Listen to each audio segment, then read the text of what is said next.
Imagina un evento de tal magnitud que la onda expansiva da la vuelta al mundo entero, no una, sino 2 veces.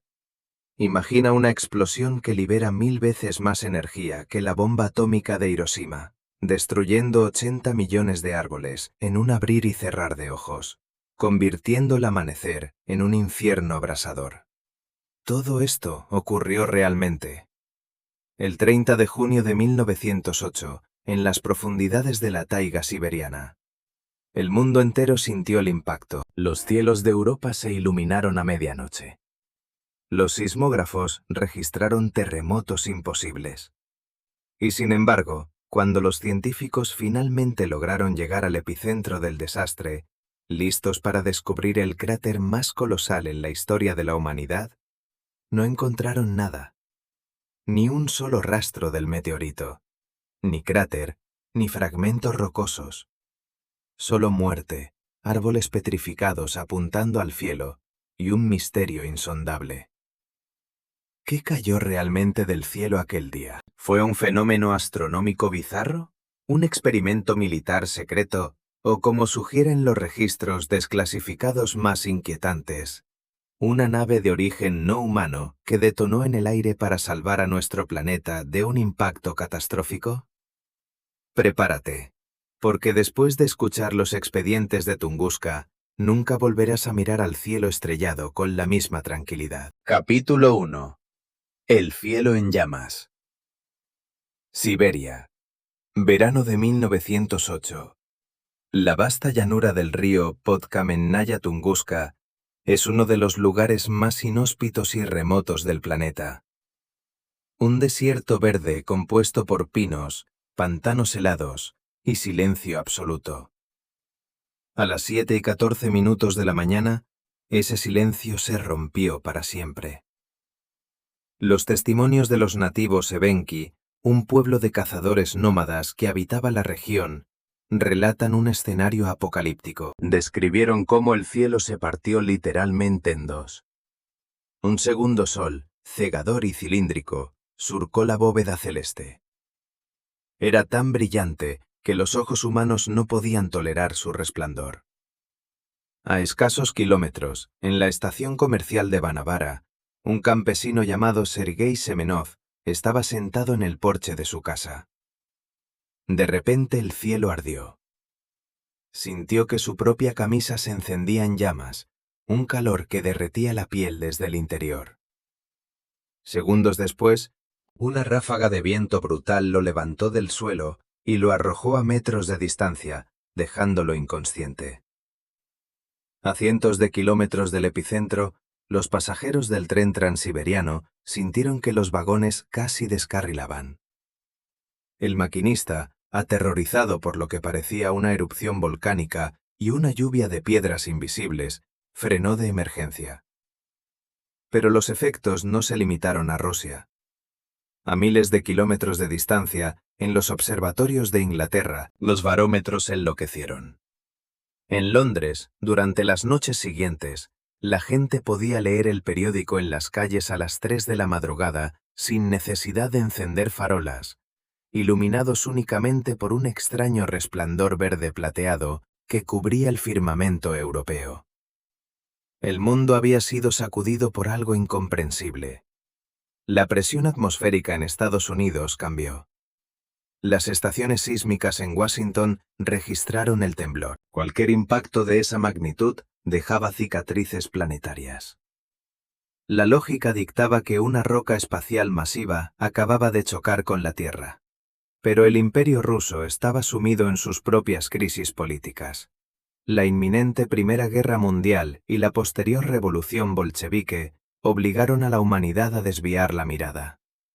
El infierno de Siberia quedó en el olvido, congelado en el tiempo, guardando su oscuro secreto bajo el hielo. Tuvieron que pasar 13 años para que alguien se atreviera a buscar la herida en el cuerpo de la Tierra.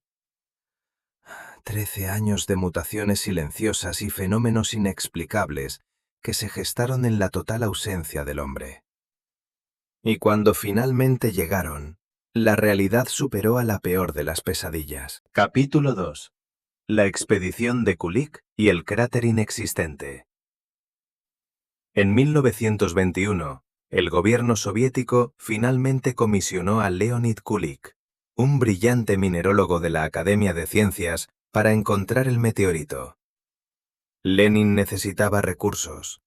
La promesa de extraer toneladas de hierro y metales preciosos de una roca espacial gigante era demasiado tentadora para la naciente Unión Soviética. Pero Kulik no estaba preparado para el infierno logístico que le esperaba. Las tribus locales, aterradas, se negaban a guiarlo. Creían que el dios del fuego, Ogdi, había descendido a la tierra para maldecir la zona y que cualquiera que entrara en el bosque muerto jamás regresaría. Tras años de intentos frustrados y combatiendo enfermedades, el hambre y temperaturas extremas, en 1927, Kulik finalmente alcanzó la zona cero. Lo que vio desde la cima de las montañas lo dejó sin aliento. Un mar de desolación absoluta. 80 millones de árboles, abarcando 2.000 kilómetros cuadrados, habían sido arrancados de cuajo. Todos yacían aplastados contra el suelo, apuntando radialmente hacia afuera, en un gigantesco patrón que semejaba las alas de una mariposa. Kulik avanzó hacia el centro exacto de la devastación, esperando asomarse al borde de un abismo, al gigantesco cráter que albergaría la joya espacial. Pero en el epicentro, la física pareció romperse. No había cráter. El suelo del pantano estaba intacto. Peor aún, en un radio de varios cientos de metros, en el mismo centro geométrico de la explosión, los árboles no habían caído. Estaban de pie, completamente calcinados, sin una sola rama ni hoja, como postes telefónicos clavados en la tierra quemada, conformando lo que más tarde se denominaría el bosque telegráfico. Kulik buscó incansablemente, excavó, drenó pequeños pantanos, utilizó magnetómetros. No halló ni un solo fragmento de meteorito, ni una esquirla de hierro. Nada. ¿Cómo era posible? Para generar la fuerza destructiva de 1.000 bombas de Hiroshima y arrancar 80 millones de árboles, el objeto debía pesar millones de toneladas. Y sin embargo, había desaparecido sin dejar rastro en la superficie terrestre. La única conclusión lógica desafiaba todo lo conocido hasta el momento. El objeto no había impactado contra el suelo. Cualquiera que hubiese sido la naturaleza de la entidad que cruzó el cielo siberiano, explotó en el aire, a unos 8 kilómetros de altitud. Pero los meteoritos de piedra o hierro rara vez se comportan así de forma tan masiva y repentina, sin dejar escombros. La ausencia de un cráter era solo el primero de los enigmas. A medida que más expediciones soviéticas llegaban al lugar, el bosque muerto comenzó a revelar una serie de anomalías que la ciencia convencional no podía, ni quería, explicar. Estaban lidiando con algo mucho más oscuro y antinatural. Capítulo 3. La zona muerta. Si la explosión en el aire explicaba la falta del cráter, no explicaba lo que estaba ocurriendo con la vida en la zona cero. Durante las décadas de 1950 y 1960, expediciones multidisciplinarias soviéticas ingresaron a Tunguska con nuevo equipo. Traían contadores Geiger, y lo que descubrieron obligó a reescribir los informes oficiales.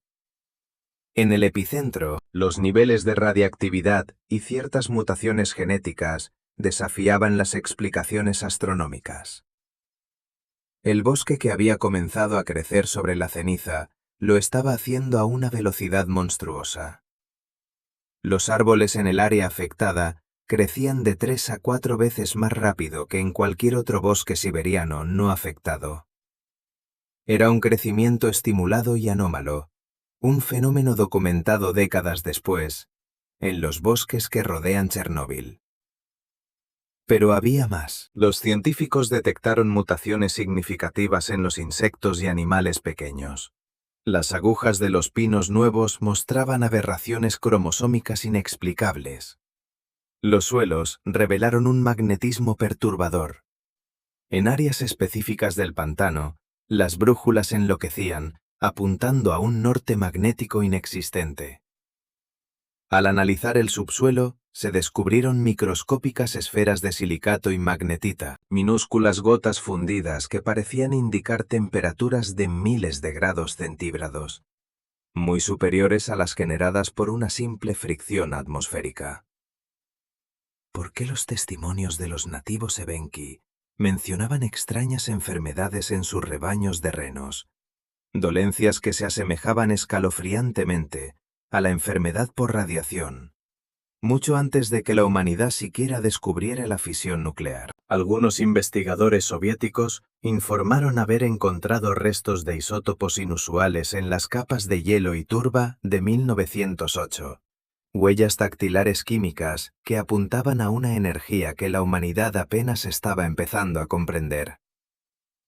Si era un simple cometa de hielo sucio, como argumentaban los escépticos occidentales, no habría dejado estos remanentes mutagénicos. Si era un asteroide de piedra, habría dejado restos rocosos significativos. La ortodoxia científica intentaba tapar los huecos argumentando que el núcleo de un cometa se vaporizó por completo en la alta atmósfera. Pero las mentes más brillantes de la propia Rusia sabían que esa teoría estaba plagada de inconsistencias.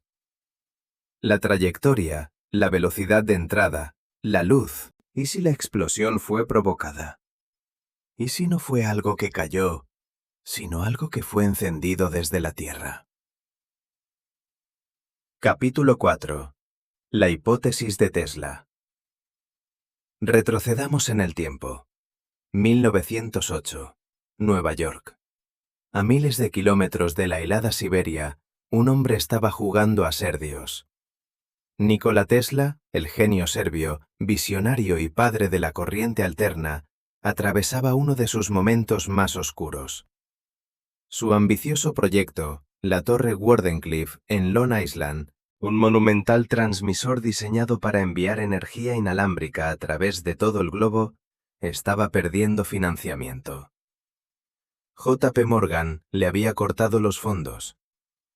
Tesla, desesperado por demostrar al mundo y a sus inversores el poder abrumador de su tecnología, hizo una serie de declaraciones públicas perturbadoras. Afirmó que su transmisor podía emitir pulsos de energía tan concentrados y letales que podrían iluminar el cielo sobre el Ártico, o incluso destruir ciudades enteras desde kilómetros de distancia a través de un rayo de la muerte invisible. En los meses previos a la explosión de Tunguska, Tesla estuvo obsesionado con la expedición del explorador Robert Peary hacia el Polo Norte. Los registros indican que Tesla pidió prestados mapas detallados de la región ártica y siberiana de la Biblioteca del Congreso de los Estados Unidos. Estaba calculando coordenadas.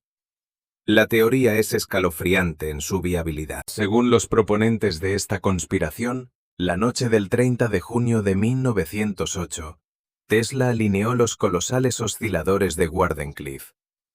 Su intención era disparar un haz de energía pura hacia la región despoblada del Ártico como una demostración de poder. Un faro eléctrico masivo en el cielo que Peary vería desde el hielo. Pero algo salió mal. Un error de cálculo.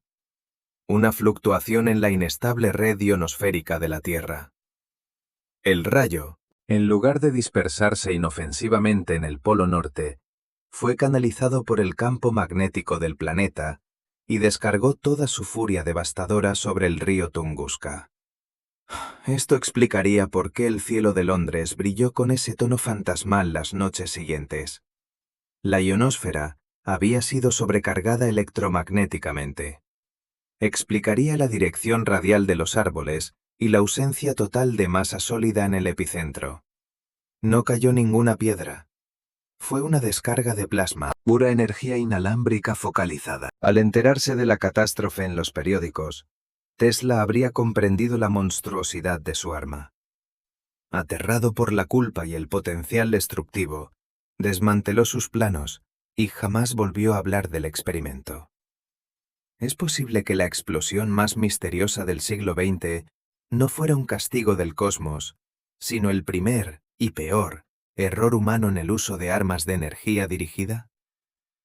La historia de Tesla es trágica y fascinante, pero existe un elemento que la hipótesis de Tesla no puede explicar. Un detalle registrado por los testigos y confirmado por modernos análisis de software sobre la trayectoria de caída. Un detalle que abre la puerta a la hipótesis más oscura de todas. El objeto de Tunguska cambió de rumbo en pleno vuelo. Capítulo 5. El contacto fallido y el sacrificio alienígena. En 1946, tras presenciar el horror atómico en Hiroshima y Nagasaki, el ingeniero y científico militar soviético Alexander Kazantsev revisó los archivos de Tunguska. Como experto en explosiones nucleares, Kazantsev notó algo que heló su sangre. Las descripciones de los sobrevivientes de Tunguska, el destello enceguecedor, la onda de choque en el aire, el bosque telegráfico en el centro, la lluvia negra y las mutaciones genéticas posteriores. Eran réplicas exactas de las firmas dejadas por las explosiones atómicas japonesas. Kazantsev llegó a una conclusión que el gobierno soviético trató de silenciar inmediatamente.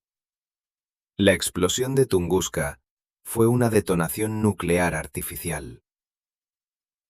Pero ¿quién poseía tecnología termonuclear en 1908?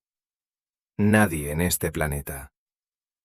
Los análisis de los testigos oculares, ubicados en distintas aldeas y ángulos, arrojaron un dato imposible. El cuerpo luminoso no siguió una trayectoria balística directa y parabólica. Los testimonios sugieren que el objeto brillante apareció primero desde el sur y luego hizo una corrección de rumbo drástica hacia el este, antes de explotar sobre la taiga deshabitada. Un meteorito o un cometa no cambia de dirección, no realiza maniobras evasivas en la atmósfera. La teoría de Kazantsev, apoyada en voz baja por varios astrofísicos y militares rusos en décadas posteriores, era que Tunguska no fue un accidente, fue una tragedia espacial. Una nave cilíndrica, impulsada por energía nuclear, ingresó a la atmósfera terrestre. Quizá en misión de observación, quizá experimentando un fallo catastrófico en sus motores de antimateria o fisión. A medida que el núcleo de la nave se sobrecalentaba y la detonación se volvía inminente, los ocupantes, la inteligencia artificial o biológica que pilotaba la nave, se dieron cuenta de su trayectoria. Si continuaban, la explosión ocurriría sobre una zona densamente poblada de Europa o Asia, matando a millones. En un último acto de sacrificio o protocolo de seguridad, alteraron el curso de la nave, desviándola hacia una de las regiones más deshabitadas del globo, el desierto verde de Tunguska. Y allí, a 8 kilómetros de altura, iniciaron la autodestrucción. Esto explica los metales raros encontrados en ínfimas proporciones en la turba del pantano. Elementos que no corresponden a asteroides típicos, pero que podrían ser aleaciones de un casco espacial vaporizado. Explica la radiactividad, explica la luz cegadora y explica el cambio de rumbo. Los rusos montaron expediciones secretas hasta bien entrada la década de los 80. Los verdaderos informes y las muestras de subsuelo más profundas de Tunguska permanecen archivadas y fuertemente custodiadas. Nunca admitieron haber encontrado piezas tecnológicas, pero la zona fue restringida durante décadas. ¿Qué nos oculta realmente la cicatriz de Siberia? Fuimos visitados hace más de un siglo y la evidencia principal se desintegró en una nube atómica para salvar nuestras vidas. Tunguska sigue siendo una herida abierta en el tejido de la historia. Es el recordatorio definitivo de nuestra fragilidad. Ya sea una roca de hielo cósmico que casi aniquila a nuestra especie por puro azar, un arma electromagnética humana fuera de control, o el panteón de una inteligencia de las estrellas, la verdad de Tunguska permanece enterrada en el barro radiactivo de Siberia. ¿Qué crees tú que detonó en los cielos en 1908? ¿Estamos solos frente al abismo o hay alguien más allá arriba, y ya hemos tenido pruebas físicas de ello. Déjame tu teoría en los comentarios. Las leeré todas. Y si este viaje te dejó intranquilo, espera que analicemos la otra cara de los misterios soviéticos. En el próximo episodio, viajaremos a las montañas de los Urales, donde 9 montañeros experimentados encontraron un final tan violento e inexplicable que el gobierno clasificó sus muertes con el sello de fuerza desconocida e irresistible. Prepárate para adentrarte en el escalofriante misterio del Paso Dyatlov. Hasta la próxima, buscador de la verdad.